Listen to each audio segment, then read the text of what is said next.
घर के मंदिर में जलने वाले दीपक घंटी रोज धोने वालों गौर से सुन लो, वरना पूरा घर हो जाएगा बर्बाद। दोस्तों, जीवन में चाहे कितनी भी मुश्किलें क्यों ना आए, एक चीज कभी मत भूलिए, पूजा मंदिर में रखी घंटी, देवी देवताओं की मूर्तियां और जलते दीपक के साथ कुछ गलतियां ऐसी होती है जो अगर हो गई तो किस्मत का पहिया उल्टा घूमने लगता है। ऐसा दुर्भाग्य आता है कि संभलना भी नामुमकिन हो जाता है। घर में बरकत रुक जाती है, खुशियां सूख जाती हैं और गरीबी ऐसे कदम चूम लेती है कि चाह कर भी हटती नहीं। भक्तों, हो सकता है आप भी अनजाने में वही गलतियां कर रहे हो, इसलिए पैसा पास टिकता नहीं, घर में अशांति रहती है और सफलता बस दूर से हाथ हिलाती है। हम बिना समझे जाने अनजाने कुछ ऐसा कर बैठते हैं जो हमारे भाग्य का दरवाजा बंद कर देता है, और जब सब हाथ से निकल जाता है तब हमारे पास रह जाता है सिर्फ पछतावा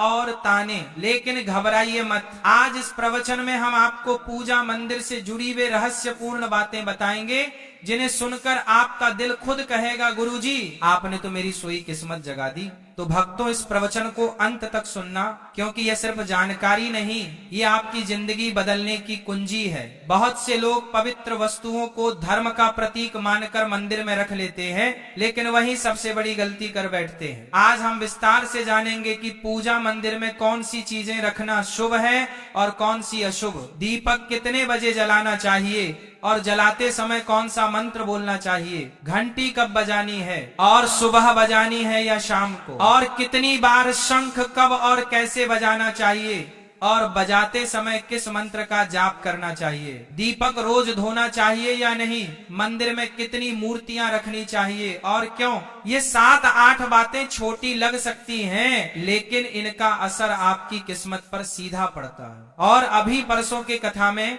एक भक्त ने हमसे पूछा था, गुरुजी मैं रोज पूजा करता हूँ लेकिन फल क्यों नहीं मिलता, उल्टा नुकसान ही हो जाता है। इस प्रवचन में हम इस रहस्य को नजदीक से जानेंगे। पूजा हमारे जीवन का अभिन्न हिस्सा है।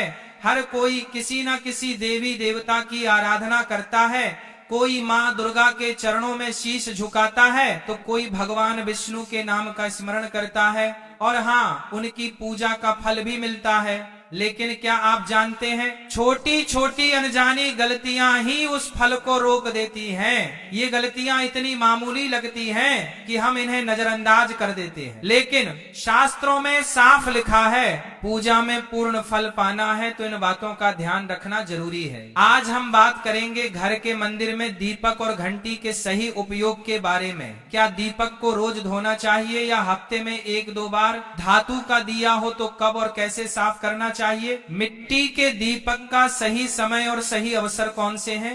मंदिर में किस प्रकार की घंटी का उपयोग सबसे शुभ माना जाता है? घंटी कब बजानी है, कितनी बार बजानी है, और क्या शाम की पूजा में घंटी बजाना उचित है? इन सभी सवालों के जवाब आपको आज के इस प्रवचन में मिलेंगे। भक्तों, एक बात याद रखिए, अधूरी जानकारी कभी कभी नुकसानदेह साबित होती है, इसलिए इस प्रवचन को अंत तक जरूर सुने। कुछ लोग होते हैं जो वीडियो को इधर उधर से काट कर देखते हैं, बीच से स्किप करते हैं और फिर कहते हैं कि जीवन में सफलता क्यों नहीं मिल रही। अरे, जब ज्ञान ही आधा अधूरा ले रहे हो तो फल पूरा कैसे मिलेगा? भक्तों, सबसे पहले बात करते हैं मिट्टी के दिए की। यह साधारण सा दिखने वाला दिया वास्तव में शुद्धता और पवित्रता का प्रतीक है। दिवाली हो, कोई धार्मिक पर्व हो या फिर कोई बड़ा अनुष्ठान, मिट्टी का दिया जलाने का अपना ही महत्व है। घर के मंदिर में या दरवाजे के पास जब इसे जलाया जाता है तो ऐसा लगता है मानो लक्ष्मी माता खुद आपके आंगन में प्रवेश कर रही हो। लेकिन भक्तों, ध्यान दीजिए, जब यह दिया मंदिर में रखा जाता है तो इसके नियम बदल जाते हैं। मिट्टी का दिया एक बार जलाने के बाद दोबारा मंदिर में नहीं रखना चाहिए। हर बार नया मिट्टी का दिया ही उपयोग करना शुभ माना गया है। ऐसा करने से वास्तु दोष दूर रहता है और घर में बरकत बनी रहती है। अब आगे इस प्रवचन में हम जानेंगे मंदिर की घंटी से जुड़े हुए रहस्य जो शायद आपको पहले कभी नहीं बताए गए। अब आते हैं धातु के दियों पर। आपने देखा होगा कि लोग पीतल या तांबे के दिए इस्तेमाल करते हैं। यह न केवल सुंदर होते हैं बल्कि इनका धार्मिक महत्व भी अत्यंत गहरा है। लेकिन भक्तों, इन्हें सिर्फ जलाना काफी नहीं है, इनकी शुद्धि भी उतनी ही जरूरी है। इन्हें रोज धोकर खासकर गंगा जल से साफ करना चाहिए। गंगा जल से धोने पर दिया पवित्र हो जाता है और घर में सकारात्मक ऊर्जा चारों ओर फैल जाती है। अगर आप हफ्ते में केवल 1-2 बार इन्हें साफ करते हैं तो ये पूरी तरह से शुद्ध नहीं हो पाते, इसीलिए इसे अपनी रोजाना की आदत बना ले। और अब आते हैं घर के मंदिर की घंटी पर। पीतल की घंटी की ध्वनि ऐसी होती है जो वातावरण की नकारात्मक ऊर्जा को तुरंत दूर कर देती है और सकारात्मकता का प्रवाह बढ़ा देती है। लेकिन भक्तों, इसे कभी भी दक्षिण दिशा में ना रखें, यह अशुभ माना जाता है। घंटी को हमेशा पूजा स्थल के पास या मंदिर के प्रवेश द्वार पर रखें। सबसे शुभ घंटी वह होती है जिस पर गरुड़ की नक्काशी हो। इसे गरुड़ घंटी कहते हैं और इसे अत्यंत पवित्र व फलदायक माना गया है। अब सवाल आता है, घंटी कितनी बार बजानी चाहिए? भोग लगाते समय घंटी को 5 बार बजाएं। ऐसा करने से भगवान भोग को जल्दी स्वीकार करते हैं। पूजा के दौरान घंटी को जोर जोर से या लगातार नहीं बजाना चाहिए, सिर्फ 3 बार बजाना ही उचित है। घंटी को हमेशा दाहिने हाथ से बजाएं और इसका मुख पूजा स्थल की ओर होना चाहिए। याद रखिए, घंटी को सुबह की पूजा में ही बजाना शुभ माना गया है। शाम की पूजा में घंटी बजाने से बचना चाहिए क्योंकि शास्त्रों में इसे उचित नहीं माना गया है। इन नियमों का पालन करने से आपका पूजा पाठ कई गुना अधिक फलदायक और प्रभावी हो जाएगा। भक्तों, यह बातें छोटी लग सकती हैं, लेकिन इनका असर आपकी किस्मत पर गहरा पड़ता है। भक्तों, एक और बहुत ही महत्वपूर्ण बात जो अक्सर लोग नजरअंदाज कर देते हैं, जब भी आप किसी मंदिर जाएं, खासकर घर के बाहर वाले मंदिर में, तो मंदिर में प्रवेश करते समय ही घंटी बजाएं।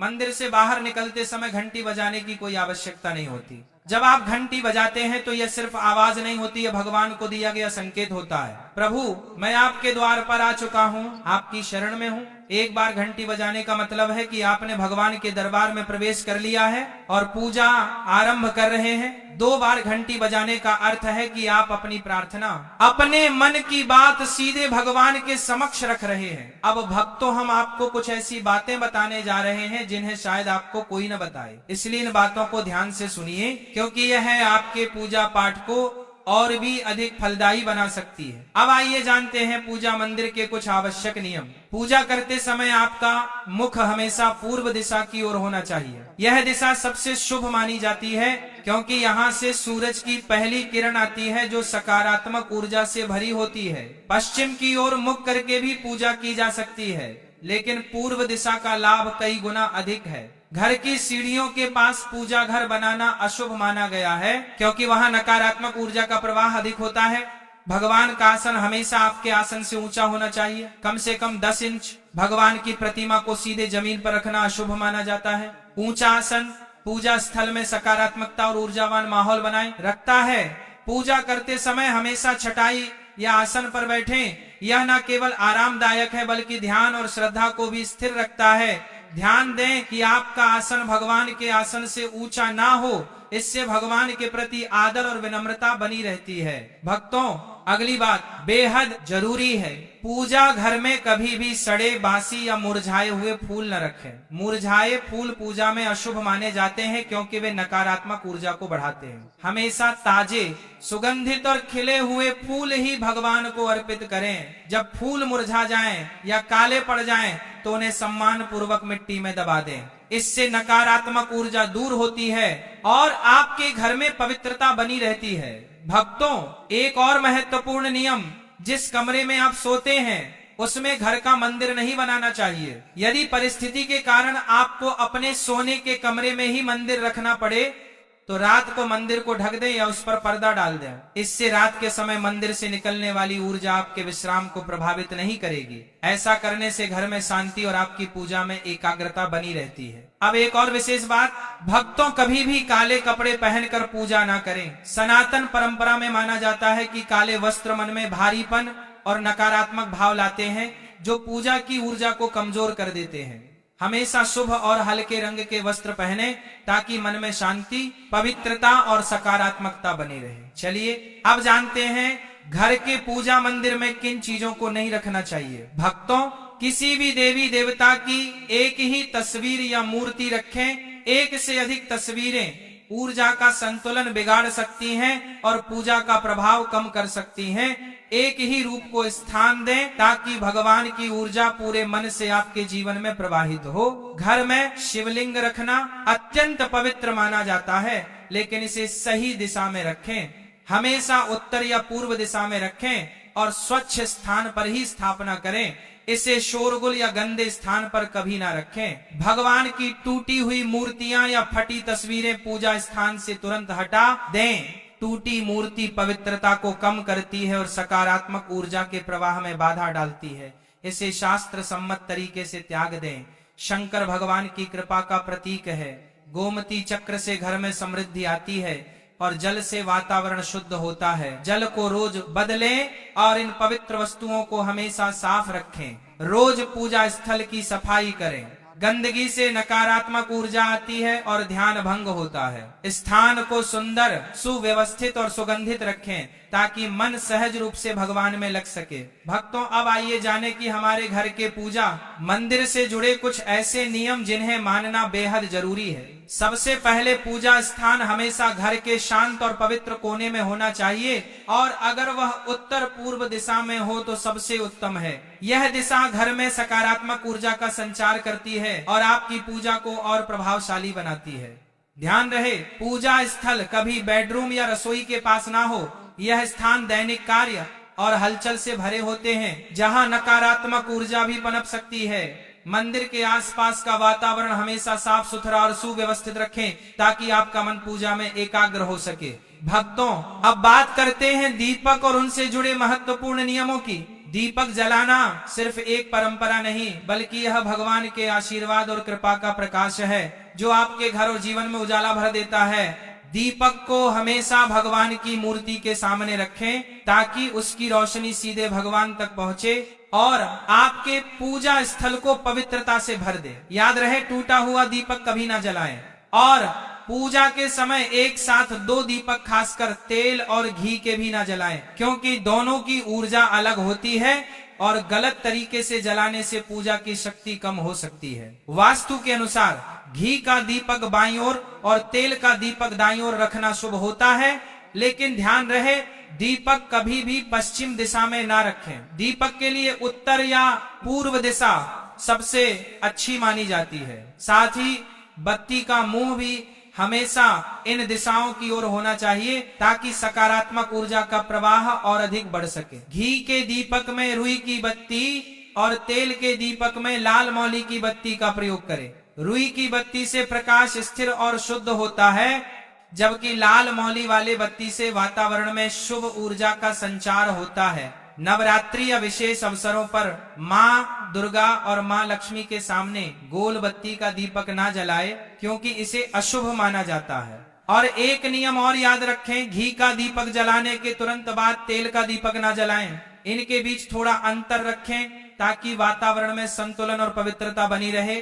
इन छोटे छोटे नियमों का पालन न सिर्फ आपके घर में शांति और समृद्धि बनाए रखेगा, बल्कि आपकी पूजा को भी अधिक फलदायी बना देगा।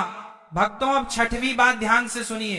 दीपक हमेशा उसी समय जलाना चाहिए जब भगवान जाग रहे हों। जैसे सुबह के शांत और पवित्र समय में जब पहली किरणें धरती को छूती हैं, उस समय पूजा करते हुए दीपक जलाएं। फिर शाम को आरती के समय जब दिन की थकान ढल रही हो और वातावरण शांत हो रहा हो, उस समय का दीपक वातावरण को और भी पवित्र कर देता है। यह दोनों समय सिर्फ पूजा के लिए ही नहीं, बल्कि ध्यान और आत्मिक ऊर्जा को महसूस करने के लिए भी सर्वश्रेष्ठ होते हैं। इन पलों में दीपक जलाने से घर में सकारात्मक ऊर्जा का प्रवाह बढ़ता है और आपका मन भी निर्मल होता है। 7वीं बात भक्तों, दीपक जलाना केवल धार्मिक नियम नहीं है, वास्तुशास्त्र और ज्योतिष शास्त्र में भी इसका गहरा महत्व बताया गया है। दीपक जलाने से न केवल घर में सकारात्मक ऊर्जा का संचार होता है, बल्कि यह हमारे जीवन के 7 चक्रों को संतुलित करता है। यह नकारात्मकता को दूर करके वातावरण को शुद्ध करता है और आपके मन को शांति प्रदान करता है। दीपक की हल्की स्थिर लौ मानो भगवान का आशीर्वाद आपके जीवन को रोशन कर रही हो। इसीलिए भक्तों, जब भी आप दीपक जलाएं, ऊपर बताए गए सभी नियमों का पालन जरूर करें। यही नियम आपके जीवन में भगवान की कृपा को स्थायी बनाएंगे और घर में सकारात्मक